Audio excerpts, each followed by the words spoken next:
皆さんこんばんは。ピピの日本語ポッドキャストの時間です。まずはじめに今回の令和8年熊本地震で被災されたすべての皆様にお見舞い申し上げます。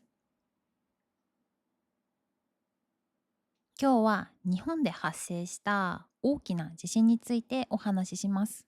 今回のテーマは令和8年熊本地震です。まず最初に皆さんに質問です。皆さんの国でも今回の地震はニュースで報道されましたか？もしインターネットやニュースで見た方がいたら、ぜひコメント欄で教えてください。海外では日本は地震が多い国というイメージを持っている人も多いと思います。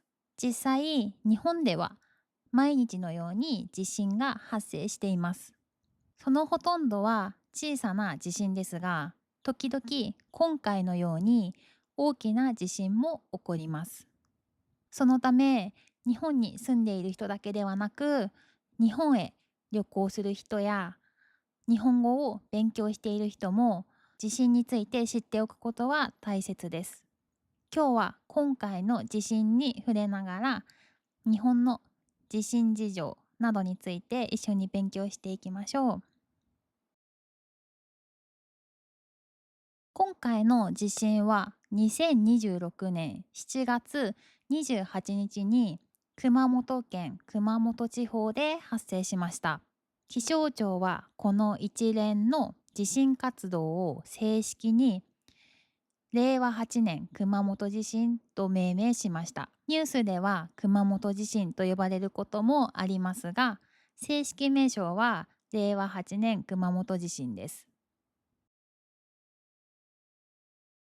日本のニュースでは震源という言葉をよく耳にします。震源とは地下で地震が始まった場所のことです。今回の震源は熊本県熊本地方でした。ニュースでは震源は〇〇県ですと紹介されます。次に震源の深さです。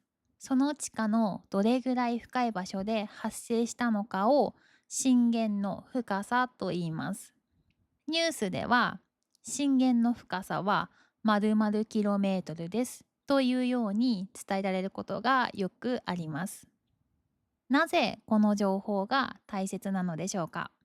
一般的に震源が浅い地震ほど地表では強い揺れになりやすいと言われています。一方で震源が深い地震は広い範囲で揺れを感じることがあります。そのため日本では震源の深さも重要な情報として発表されます。続いてマグニチュードです。マグニチュードは地震そのものの大きさやエネルギーを表しています。数字が大きいほど地震の規模も大きくなります。ニュースだとマグニチュード〇〇という表現を使います。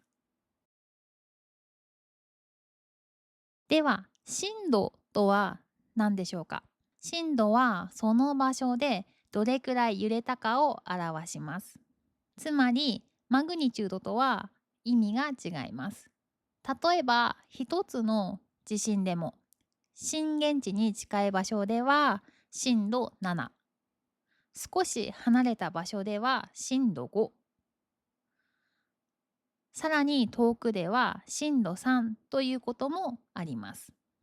そのため日本ではマグニチュードと震度の両方を発表します。この違いを知っていると日本のニュースがとても理解しやすくなると思います。日本の震度は0から7まであります。震度7が一番強い揺れです。このレベルになると立っていることが難しくなります。家具が倒れたり、本棚から本が落ちたり、食器が割れたりすることがあります。建物や道路にも大きな被害が出ることもあります。ですのでニュースで震度が大きい地震が起きたって聞くと、とても緊張が走りますね。日本では地震速報がすぐに流れます。日本には緊急地震速報という仕組みがあります。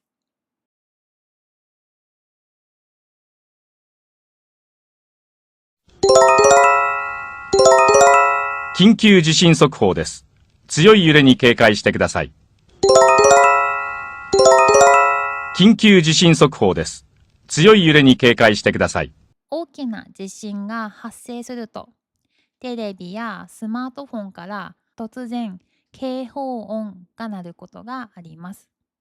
皆さんも日本の動画などで聞いたことがあるかもしれません。この速報は強い揺れが来る前に知らせるためのシステムです。警報音が鳴ってから数秒しか時間がないこともありますが、その数秒で机の下に入ったり頭を守ったりできる場合もあるので、とても大事な仕組みだなと私は思います。旅行中にこの音が聞こえたら、慌てずに周りの人の行動を見ながら安全な場所で身を守ることが大切です。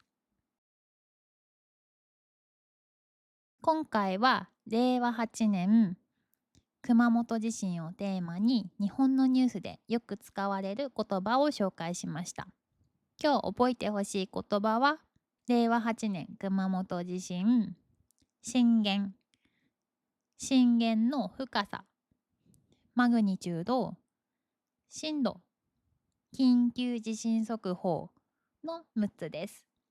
これらの言葉を知ってるだけでも日本のニュースはぐっと理解しやすくなると思います。